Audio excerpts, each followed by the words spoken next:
really good discussion that we could examine today would be the thought about the absolute right to believe. A lot of people believe that they have absolute rights in the legal system, but they really don't.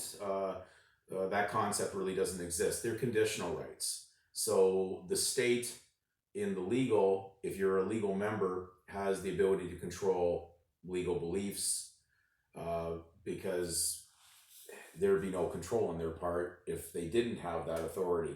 So when we're looking at some case law, and also just I'm reading out of just so you understand, I'm reading out of the Upper Canada Law Society book that is was basically printed in 1963.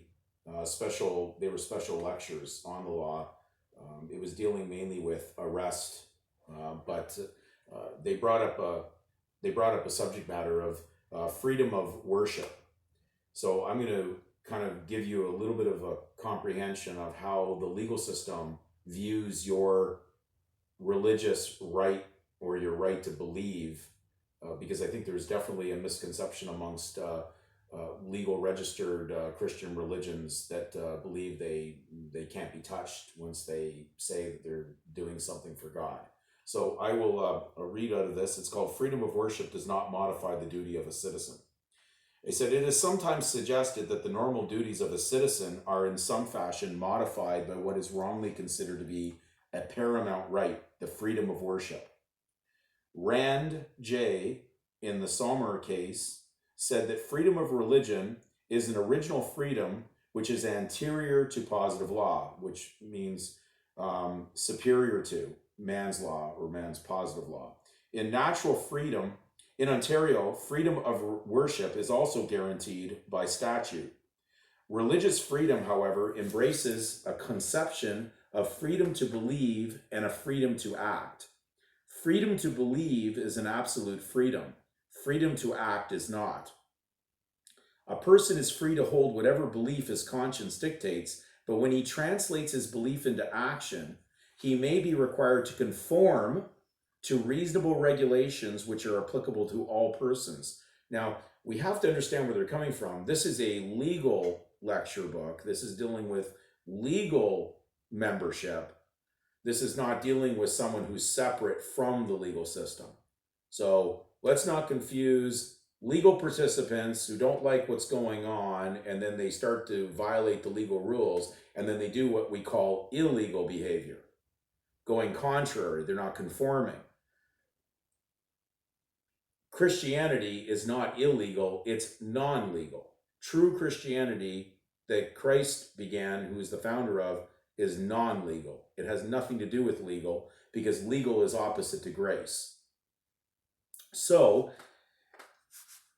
when we look at some events that have occurred, there have been people that have preached on the streets, even in Toronto, that were preaching against the sin of homosexuality, and then they were arrested for disturbing the peace. And a question would arise: was his rights violated? Freedom of speech. Well, in essence, you have to look at what's going on there. We run a legal economic system of participants. And if somebody is basically speaking out something that is contrary to what the legal system approves or allows to happen, we have same-sex marriages now. We have there is not illegal to be a homosexual. It is not illegal for many things such as abortion. So for someone to speak out against those things is actually working contrary to what the legal system says is okay, is allowed. So when someone is actually going against a participant, that is hate speech in the legal world, because the legal world can allow certain segments of the membership population to be centered out as being bad or corrupt or anything that would not look unified in a democratic society. Christianity is a completely different charter. It has the Bible as the charter. And yes, that charter will say things contrary to that. So a legal participant who would like to think he can be a Christian in a spiritual sense while he's participating as a legal member is sadly mistaken. And so, therefore, in the legal system, the Bible could be considered a hate book when it's being read out by a legal member of society who is considered to be a Canadian citizen or an American citizen.